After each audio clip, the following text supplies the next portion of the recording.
Sir, what's going on? Matthew Jones in the building. What's up, man? You all right? You know I'm good. All right, guys. So look, we just decided to jump on live real quick. It's actually prompted by me. And the first person I can think of that I wanted to do this with, and I'll tell you why in a minute, is my brother Matthew Jones. And what we're doing is want to have a candid, open conversation just about breakthroughs in life and in business. Because I believe that there's a lot of people who have so much inside of them and they know they have a lot inside of them, but there are barriers that are prohibiting us from getting through. And many of you who know us, we've always been a part of loving on people from our family and helping people break through. And this is just an opportunity to try to get some of this out in a candid conversation. So without going too deep, because there's a lot I want to say, I got the man himself, Matthew Jones, in the building. Pastor Matt. No, seriously, go ahead. What'd you say? So I'm honored to be with you, man. That's yes, sir, man. All right, so I do have to formally introduce him because I did invite him to what we're doing here. But let me tell you, I really admire and honor. This is my brother, same mama, same daddy. First of all, we 7 years apart. This is like literally like my road dog, you know what I'm saying? My friend. We've done business together. We've done ministry together. We've made money together, right? We've even went out to the clubs and got. I'm about to say we party together. No, we party together. You know what I'm saying? And one of the things is, ironically, that's his gift. I've always admired about him is his ability to go out and go talk to anybody. So going to get somebody, a girl, has not been an issue. That's part of his salesman ability. He had the ability to don't even worry about a no, and very rarely did he get them. But I think that same gift has carried and has brought him so far in his industry that he's in. Not only in ministry, where going up and helping people and talking to people and helping them break through, but also in business, having a product or service that he offers and he can help them see the value in it and not worry about their rejection, because it usually when anything affects your money, you know what I'm saying, you don't really want to hear it. And right. So he has been blessed with that gift to communicate people, to help them see the best route for themselves. And so who would a better guy to have on to kick it with my friend, Matt Jones. What's going on, bro? What's up, man? I feel like I need to say something about you too. You know what I'm saying? I mean, you were the one that kind of like helped raise me, like coming up. I set up under you the most. So, you know. Right. It's only right that you say nice stuff about me since I got a lot of it from you. But anyway, go ahead. No, man, I appreciate you. It's all about you. But again, we want to just kick it on here. So like if you're a person, and we're trying to work a few platforms here, so you got to bear with us. It's all about progress in life. I think that if you're not progressing, I think there's a level of unhappiness. And there's so many barriers or strongholds that's in our way. We want to see if we can break through some of those. So if you potentially got questions or something you want to say on a live, we might be able to read it and then maybe to get to them. But I'm gonna just kick it with my bro real quick. Now, do me a favor, bro, and just give me a short intro to your entrepreneurial journey. Like, where are you? Where you come from? And that nature. Like history wise, or just or just whatever you feel when you hear that your entrepreneurial journey. Let's see. Well, let's see. Shoot. It's kind of tough, bro. Let me see. Coming up, obviously, you got school. We did school. Always been big on doing my best. You know what I'm saying? I said earlier, and I'm just going to be real with it. Coming behind you, you set a great standard for educational excellence. As a little brother, you always look up to your big brother. And because you were the one right before me, I got the best view at what was happening as I aspired, and you did well in school, even at let's go to high school you chose. We grew up, your mom sent us to some of the same school. We went through some Catholic schools as a kid, different types of school. But then when you guys went to high school, you guys went to King High School, and then you did well there. And when it came my time, I actually chose King High School as well. And it was from there that the educational work hard ethic started to really see the payoff. Because again, I wanted to do well too. So long story short, I did well, and I started here for a reason. I did well academically at King and even socially. I'm going to say this because we're having a candid conversation again from your tutelage of, I remember very clearly, in case someone else watches this who may be where I was or whatever, you know, you used to tell me, bro, everybody's important. Speak to everybody, the lunch lady, the teacher, you know, the principal, like, you know, get to know everybody. You just never know. Like, I'll be friendly. So I became a very well-known person in my high school simply because of the love of God that was in us and being kind of speaking to those people. Again, learning from your experience. I don't think you or I knew what was to come when you were saying that, but that wisdom, I think, carried us a long way. I'm going to say why in a second here. So anyway, I performed academically through working hard and having that image in my head of success because I had seen it right before me. So I only had that standard. Then two, being very kind and loving to people and having that Christ-like nature, and then having certain gifts that by the grace of God we were born with, we get able to use to create a social pathway. So long story short, I graduated high school with the most scholarship offers that are set a record of the most scholarship offers that our state had seen at the time, which was over $500,000, actually over $750,000 in offers of scholarships. So this is all get into my entrepreneurial journey. So anyway, so I got to go to college. And when I went to college, again, I carried that same mentality of excellence and fighting to do well. I only knew doing well as an option, so I fought hard to do well. But again, I had the social balance. So long story short, I graduated high school, did well. I finished college, accelerated in 3 years. I studied abroad in Dublin, Ireland. Matter of fact, they paid me to go to college because I had so much refund from the scholarship offers that I got to go to college and never pay a dollar. Had all food, books, room, board, everything, you name it. They provided everything. So I left early. And then before I left college, you guys were starting a business at home, a tutoring company. Back in the day, you were starting a tutoring company and immediately was keeping me involved or engaged in what was happening. And when you did that, I began to start writing curriculum because education was my thing. I remember writing math tests and pre-tests and curriculum, trying to get that ball rolling. And I was able to start being a part of what was being built, even at that stage and phase. And after that, when I finished school early, I came home and immediately jumped in to what was going on with the company we were building. And now it gets to where you talked about the whole, you know, salesman component and willing to walk up to anybody, bringing reference to what you talked about, which seemed like it was just something to have fun with when we were talking to girls and stuff like that when we were going out. But now I had no problem going up to people, asking them about tutoring and getting their kids involved, knocking on doors, going up to cars at schools.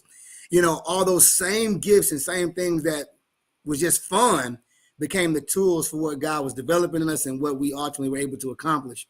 So not only that, bro, because it was a tutoring company within the city of Detroit, having those relationships that you told me to make sure I got to know people, by the time it was time to go back, now this is 4 years later, people were in different positions, which means some of those teachers had higher authority. Some of those people who were just, you know, maybe paraprofessionals had now elevated. Somebody, you know, teachers, principals, I have favor with these people. So we were able to build relationships and take our company into those very schools that I was a student at, just being nice. And now those people who I show love to became our employees. They became our staff and our advocates to make our company that we started the largest in the state of Michigan shortly after we kicked it off. So what am I saying by saying that? I came right out of college. I've never worked for anybody else in my life. I've never had a 9-to-5 job. I've never punched the clock, but that's all because of the grace of God, the skills that you was telling me, bro, and having an ethic, a hard work ethic, and an image of myself as success. So my point is doing those things that a lot of people have certain gifts.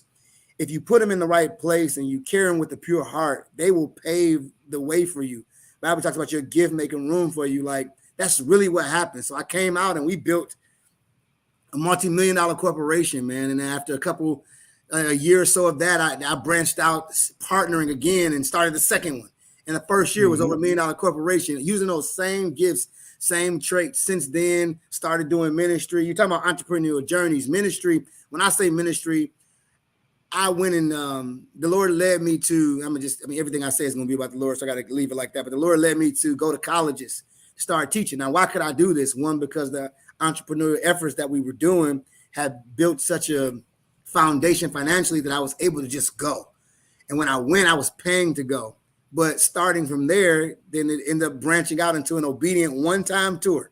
He said, go do a one-time tour, just answering the question of I am 6S, which means how to successfully be a Christian during the season of being single, right? So that's where the 6 S's came from. So I went with that message to 3 colleges, bro, paid for the venue, paid for the room with no connections. Lo and behold, that flyer God put favor on it. And for the next 7 years, I'll just jumpstart. For the next 7 years, I ended up having an organization on 6 different campuses, and they paid me to come after the first year. Started an organization, established a system with each school, and they paid me to come and teach the goodness of God on that campus. From there, again, when I got married, etc., then I started doing trading. I started doing Forex trading. It's a little bit of everything, right? Because I was always into math and the numbers. Started doing Forex trading, and then the Lord led me to be able to start helping other people and help them in that arena. It just everything just kept happening until that went all the way until it's a little 6 years ago now. It's kind of crazy, man. I was about to have my son, my youngest son, Matt Jr., and I was calling my insurance agent to tell her I wanted some more insurance because I'm about to have another kid. And when I'm telling her why I wanted to have more insurance, she asked me, she said, you ever thought about selling insurance? You want to come work for me? I'm like, yeah, no, that's really not my thing. I've never really worked for nobody. You know what I mean? I got to be too flexible to do what I got to do. And she asked me, Dave, she said, you ever thought about having your own agency? And I said, now that sounds more like it. And 6 years later, man, we have one of the top agencies in the state doing personal auto, personal home, business insurance, life insurance. We do all types of insurance. We can get health insurance, you name it. And again, we're one of the top performing agencies in our company. It's simply those same principles of, like you said, be willing to go up to somebody, put some structure in place. And, now our book of business is worth over millions of dollars. Pretty much the book of business that we service for the Farm Bureau, which is the name of the company that we write insurance for in my agency. So that was awesome. So we had like 7 minutes of qualifying that you're somebody at least got a little bit of sense to potentially help someone. There's a scripture that says, follow those who through their patience have attained some stuff, basically. And so I think you just qualified the process of being in that mentorship position. And so I just want to kind of pick your brain. And again, hey, Tina, I see you, Pastor Tina, I see you responding, but if you have any questions, definitely jump in. But I want to kind of dig in to get some of the good out of what I heard, but at the same time, we want to be transparent and see where some of the things that you had to battle through, because often we don't realize is that the two barriers. Sorry, my camera goes in and out. Give me 1 second. Okay. The two barriers. Here he goes. The two barriers that limit a lot of people's progress is either isolation and just opposition, some obstacle. And so we'll get to that in a second.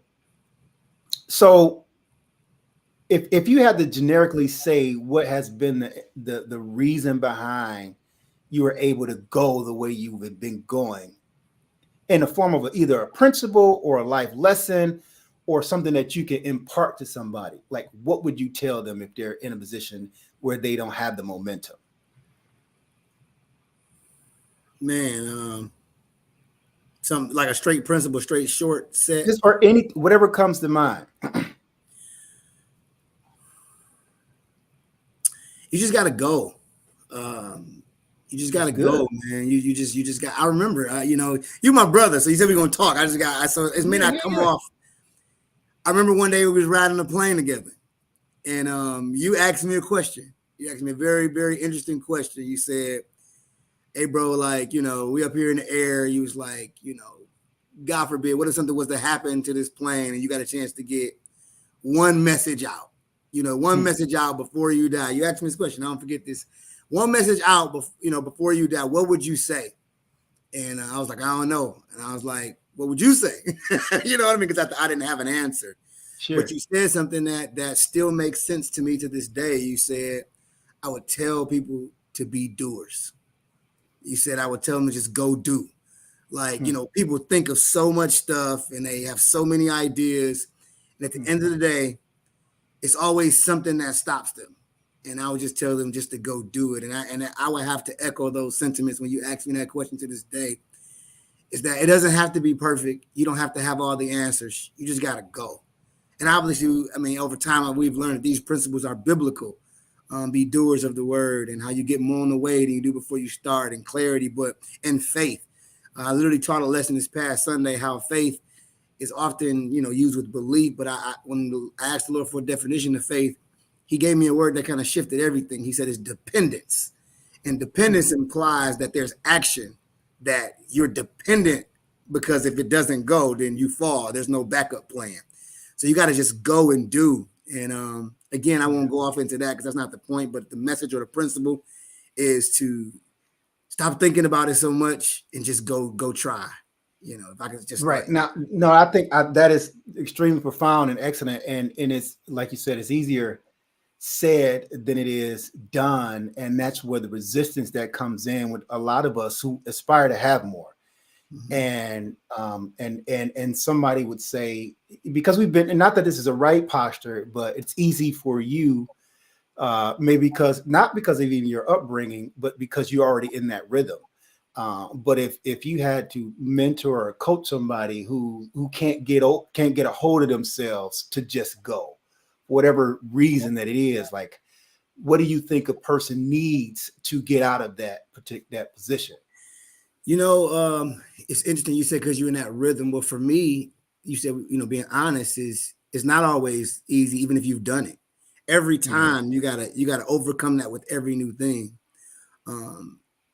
So I can empathize very clearly with the person who feels like it's not easy. And a lot of times that comes into internal lack of belief, if we be honest, or self-confidence, or is it really going to work? Or you're battling something internally, like, a habit, a laziness. Sometimes it's a comfort. You know what I mean? It's like, we life and media makes you want things. I'm articulating this as I kind of sense it. No, you're good. You're good. It makes you want things that you want, but they're not big enough for you to make change. It's like you want them because you're told you should want them and have them, but they don't move you for real. So you get frustrated while you're not moving for things that you want. But you really want them, but I think that the depth of the want is just not deep enough for the change. But the shallowness of the desire is enough to make you frustrated, if that makes sense. Yeah.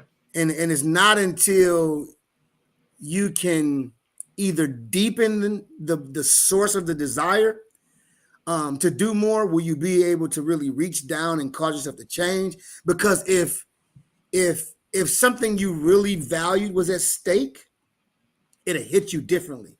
But sometimes a desire is not deep enough to make you move, but media and life and the image will frustrate you because you haven't acquired what it's telling you to chase. So the true deliverance, I believe, is one, being real with your desire, or finding a way to take the depth of that desire strong enough to make you give you the impetus to move, is the best I can, like I said, without taking the time to formulate in the best words the thought, but that's what I Yeah, no, that's good. You get what I'm saying? So that's my take on it. No, I think that's good. I think if I could recap what you said, it's like sometimes what's thrown in our face is the shiny object. It's desirable, and we would like to have it, but at the same time, there isn't enough in us to push for it. It isn't a necessity.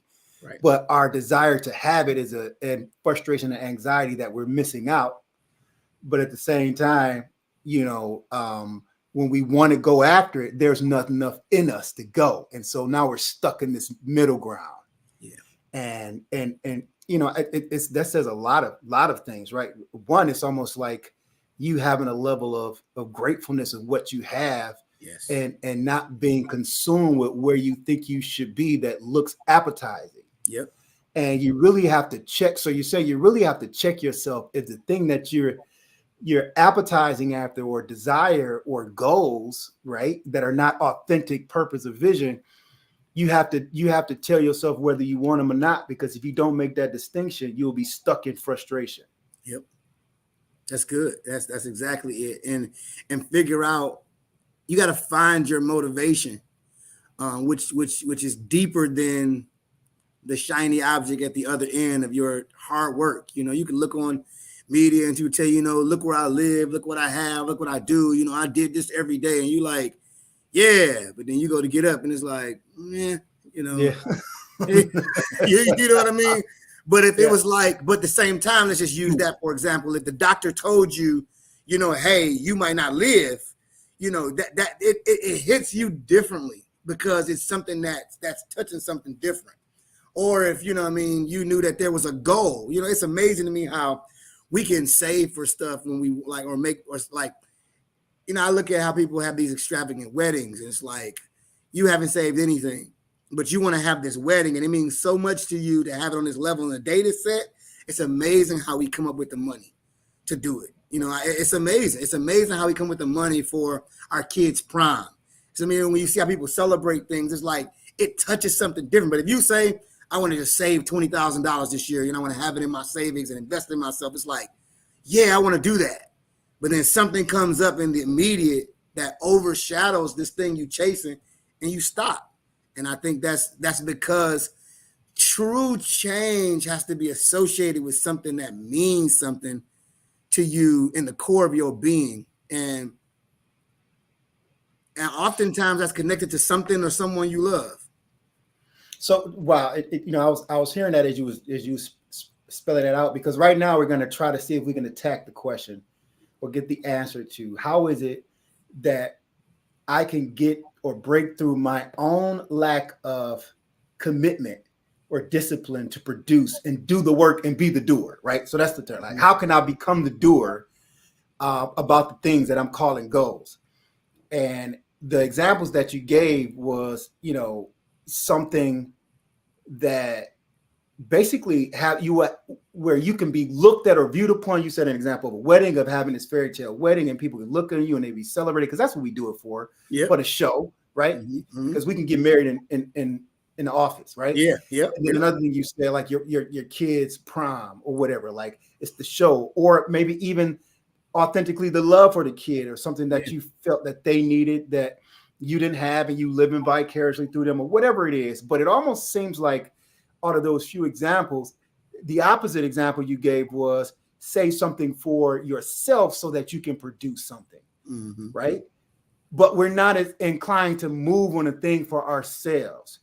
Is it possible that the way that we move is to find a why in something that is outside of us? Yes, I think largely so. Largely so, because we are wired, I think, to love and to love externally. And it's you have to have they teach you about self-love and value yourself, and I believe that, but you can always deal with your mess. You know what I'm saying? Because it's your mess, because you can always tell yourself why and explain it to you. You can always give yourself a good reason and you'll understand. You know what I mean? But when it comes to somebody you love, the excuses get not good enough, because you don't want to see them hurt. You don't want to see them go without. That's why our parents sacrifice it so much, and they lose all reason and logic when it comes to their kids. It's like, you want to do what for them? It's because you just care about them so much. And an excuse, it don't hold as much weight when it comes to something on the outside that you care about. Right. So I think the question that we all need to ask ourselves is, what do I care about more than myself? Like, when you're talking about purpose, that's almost purpose. Like, that's, what is the intent? What is it that I care about, that I want to see change, impactful? And we want to kind of relate this now to business and developing on another scale, because I believe there are so many people that have been systematically sedated to not go hard for building something that would impact others. And when you're in that position, again, and you said it earlier, you're stuck in watch mode and spectator mode, and it's impossible not to see things that you attracted to. But without the rhythm to go and do something because of something that you want to make change, it'll be a long life. It'll be a long, unhappy life. And we have to take this principle, and I believe, and do better. Like, what's your thoughts on that? Because I'm thinking through this myself. Yeah, I mean, that's the beautiful part about just taking a moment and processing. It's like, what are the hindrances, man? It's like, it's funny because we know what to do, but getting to do them. And you know what it boils down to, Dave? I think that, as I sit here and I think, the problem is we feel like we got time. We feel like we're going to get there. Like, how many times, I mean, certain things are common to most people to use, but Monday, I'm starting Monday until Monday comes and it's like, oh, but then this happened. And then you get to Wednesday and it's like, I'm starting Monday. But you're starting Monday taking for granted that you're going to get to Monday. And that happens in so many different areas in our lives. And that's our problem. I think there's a lack of true understanding that we have a finite amount of time to do what we need to do. Right. And even if we get it in theory, I don't think we really allow it to reprogram the other programs that's on the inside of us that are distractions, that are distortions, that are everything else. But to really get to the point to where you realize you have a finite amount of time, and if you really care about the things you say you care about, then it's time to do something. Well, that may be the thing. I think you said it earlier. It's almost like they don't, and I ain't gonna say they, because we all are talking about this together. Yeah. The things in the areas that I haven't pushed through, honestly, it's not even about, okay, yeah, we do have the perspective that we got more time, but we've also had the perspective that we spent a lot of time not doing what we said that we were going to do. And I think most of us, if we never accomplish the thing that we actually think is the goal, we're actually okay with it. Yeah. Because if we wasn't okay with it deep down inside, our bodies wouldn't make us sit there. Like you said, if somebody was to come in a room, or we had something that was dire, that was death situation, even at your tightest point, your adrenaline would kick in. But the things that we desire are not purposeful enough for us to move. Bishop Dead said something to us one day, and any of y'all who listen, y'all can write this down. He said, people do things for one or two reasons: to gain a benefit or prevent a loss. So if you think about that goal, that vision you got, the problem is most people don't do things for the majority of people don't do things to gain the benefit. As crazy as that sounds, because there's benefit from just Googling what's the 10 things I can do for my business, or to make a business, or to produce. So the benefit, even though we're attracted to the benefit and want it, that doesn't make us move. What makes us move is to prevent a loss.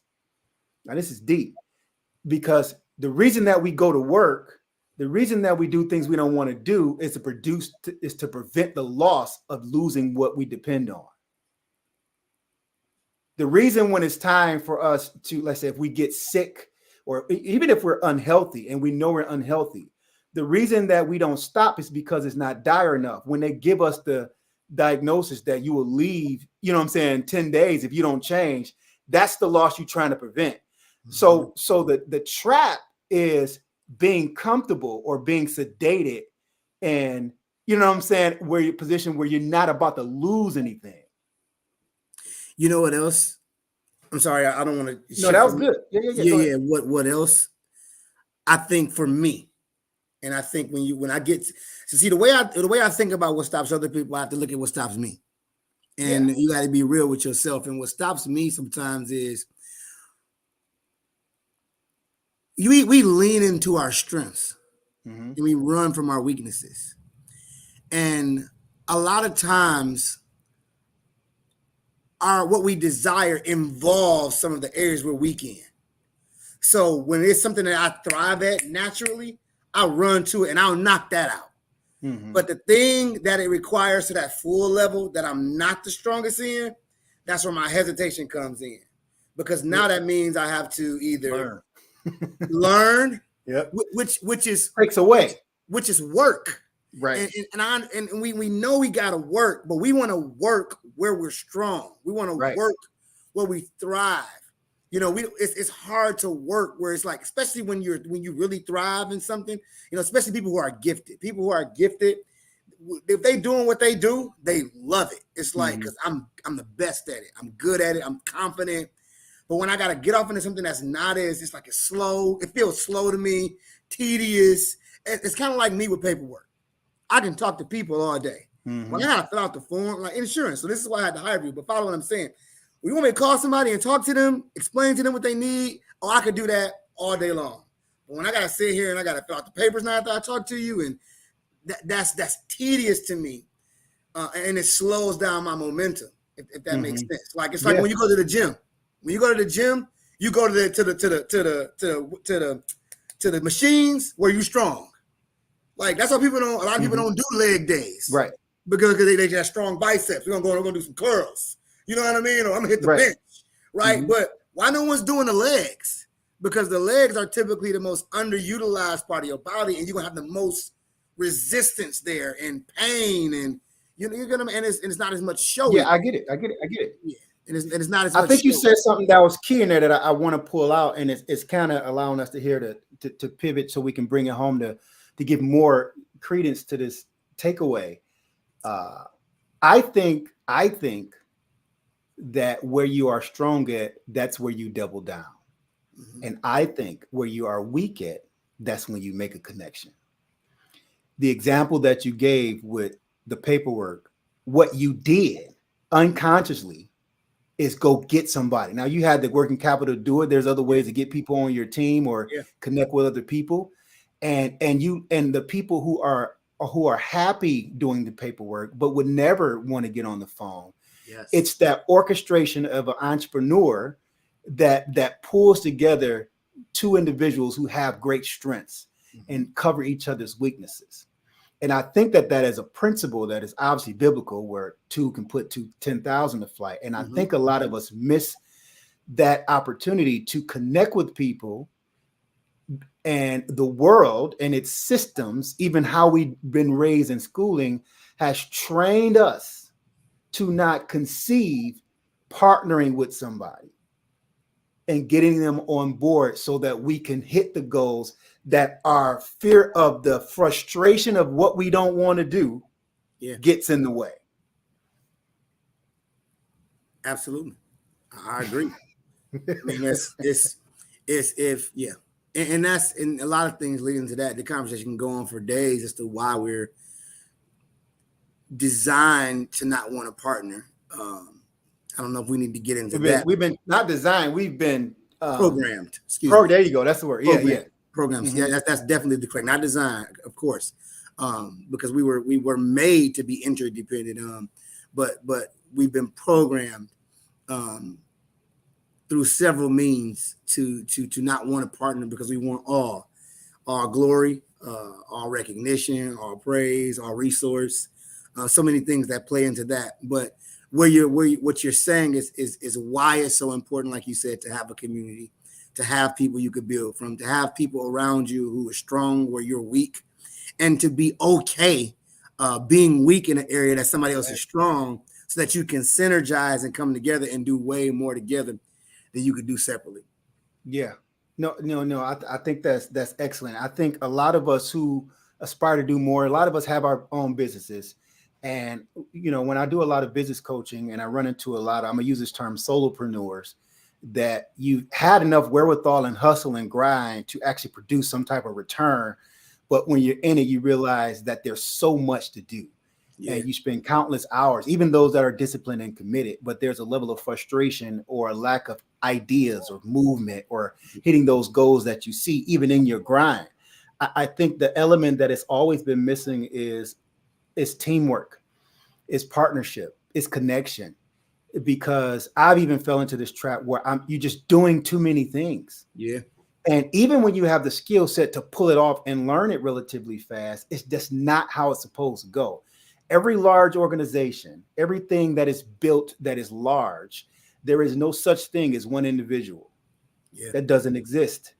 And so I believe we have the ability to reach the heights of those who have that we admire from a distance. Yeah. And we have to reverse engineer and see what is it that is stopping us. And I believe what we just heard in this conversation is teamwork, right? And I'm going to tell you the other ones. Teamwork, we talked about purpose. Yeah. Purpose is another thing that's stopping us. And I'm going to give one more, and that's accountability. I think when we don't have to give an account for the thing that we said we want to do, we can say the favorite line, I'm good. Yep. I'm good. And there's nobody checking us to hold us responsible or accountable to do the things that we say we want. And it's interesting how corporate America has mastered this. And there's nothing wrong with corporate America. Matter of fact, if you are part of a team that you are impacting and you have purpose, you don't move. But if you are a person that wants to build and create or collaborate on something that you got inside of you, this is who we're talking to. But when you look at corporate America structure, which are large organizations, what you find is they have accountability. It's called management. If you don't show up, you know what I'm saying? If you don't do your job, and the fear of losing to prevent the loss, remember, to prevent the loss of your job, you're going to make sure you give an account to your manager. When you're by yourself, without a team, and things that you know that you should be doing, because you don't have anybody to give an account to, a lot of times we find ourselves in wilderness and in limbo. So teamwork, accountability, and purpose are almost like the systematic functions that if you're in business or if you're trying to build something, that based on this conversation, that's what we need. That is what we need. That is almost like the engine that keeps us progressing, to keep us moving to the desire that we say we want. And I think we have to realize that that's going to be uncomfortable, but that's what's going to take the change. You know, I have this thing we're believing for this year, the year of transformation. And my saying, to make it clear, is that I will be undeniably different December 24 than I was December 23 for the better. But not just an improvement. It'll be undeniably different. And the only way to be undeniably different is to do things undeniably different than I did last year. We tend to try to get better, but we need to get different. We need to do something that we've never done, have restrictions that we've never had, have assignments that we've never had, and take an approach we've never taken. Because it's crazy to think it's going to be undeniably different if you do things undeniably the same. No, yeah, that's powerful, and we can kind of wrap it up on those things. I think, you know, it's almost like we need to know that there is opposition. Yeah. And it's not only you not wanting to make the change, or me not wanting to make the change, or Matt not wanting to make those changes to get us to undeniably different, is that we have to see where the attack is coming from. And if we're not aware that there's opposition and strongholds from systems that are, or agenda that's in the world to distract you, to put you in, you know, whether it be a sickness, you know, put you in sick positions, or put you in political positions that are degrading, or economic situations that hold you down. These oppressive layers that the enemy has kind of governed are all in place to stop us from tapping into the fruit that's inside of us. Yeah. And you know, one of my mentors, Marcus, said something to me the other day that was crazy. He said, when you find out what your weakness is, he said it's no longer a weakness. It becomes your enemy. Mm-hmm. And so you have to figure out how to attack it. Yep. And so a lot of times, if we can take the focus off the degradation of ourselves, or what we are not, and you know what I'm saying, defining ourselves incorrectly, we can look at that thing and figure out what tools, what resources, where do I need to go so I can fight this thing, and then I can break through this opposition. I think even as you identify, you have to then spend time, whether it be in meditation, honestly, we're going to talk real, or whatever, making sure that you insert that belief that you can overcome that obstacle. Yeah. And then, a time frame to get in the ring. Like when you're in a boxing match, you fight during the time that the ring is going. And I think sometimes when you got to believe that you got to get to the point you believe and know that you don't always start off believing. Get to realize that, be honest with that, and deal with the belief from the inside. And then you need, like accountability does this, you need a bell to ring because it's time to fight. Yeah, I get it. That's good. Yeah, so there's so many tools that we can come. I mean, like a date, some accountability. I think all those things are good. I mean, our goal here is for this conversation to jump on and forgive anything that didn't seem like it was smooth, but to give you a peek into to how it may help you in your thought process, and to take the blame off yourself, to take the blame off. It's not that you don't have a desire to do it. It's that there's some opposition, there's some restrictions, and you have to see it as the enemy and figure out how to find the tools and resources to fight. There's a scripture that says there's wisdom in the multitude of counsel. And so if you heard a principle, if you heard something that help you to see your blind spot or your enemy, now it is your assignment to figure out how to fight. Now, one of the things that I want to bring up to give you a call to action after this is that it's a community that is being put together. It's called progressional. And again, it's like people who are addicted to progress. And you can be professional at progress, right? Because without progress, there is no happiness. And so a lot of us need teams around us. We need to synergize. We need to connect. And we need to feed off of each other. And so I'm going to just leave it at that. If you need teamwork, if you need a mastermind, if you're isolated by yourself, and it's a struggle and there's no fulfillment in what you're doing, there could be some things that we will point out, and we want to go side by side with you in your journey to get you out of isolation, to get you over opposition, and to know that you are not by yourself, because there's impact that you have to people that you're called to, and it's bigger than you. It is bigger than you. There are people that you're called to that are waiting on you to be great, but the enemy is stopping you from becoming who you are, and you're confused. We have been confused as to where it's coming from. And we don't want to talk ourselves off a cliff looking at our weaknesses. All right. So I'm going to paste in the chat somewhere a way that you can actually just DM me your email, and I'm going to send you a link. Tomorrow at 12 o'clock Eastern, we're having our virtual launch for this community. If you want to get in and kind of, let somebody know where you are and and you want to be connected, it's a great opportunity for you. Now, Matt, bro, I appreciate you. You got to give us some last words, something to fight. You got to tell them something they can do to connect with you, because obviously we only talked about our focus here, but finance, that's a whole nother conversation. That's where this guy can knock it out the park for you. Well, one of the areas he can knock it out the park for you. But I want you to wrap up the session. First, find out how they can get connected with you, and then wrap up the session with how we want to end it, however you want to end it. Man, if they stay connected to this feed, finding me won't be a problem. But I'm Matt Jones on Facebook, PMJ, Pastor Matt J on Instagram, Pastor Matt J _ on Instagram, stuff like that. But I think more than that, when you were talking, I didn't want to interrupt that feel, but one more thing jumped out to me, and I'll wrap up with this. One of the biggest reasons we get stagnant, I feel, as I was sitting here, is because there's so much you want to do that when you start thinking about it, you get overwhelmed. I know that there's whomever sees this, you're supposed to see it. And when you see it, sometimes you aspire, you think about all the things you want to do. And then almost when you get ready to go do them, you think about all you have to do, you get tired. It's like, it's just so much. It's like, oh my goodness. And then you I'm going to take a nap, or I'm going to start tomorrow. Or what's the word I said earlier? Monday. I'm going to start Monday. So you keep putting it off, and it overwhelms you. But what I want to say in closing is that you're only overwhelmed because there is no plan. It's funny because we operate as if we have time, but we want the end result right now.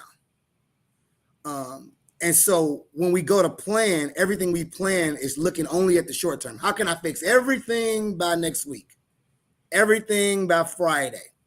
instead of looking at a year plan, a 2-year plan, a 6 months plan, and allowing myself to break down all these areas that I feel like I need to attack and not try to attack them all at the same time or in 2 days.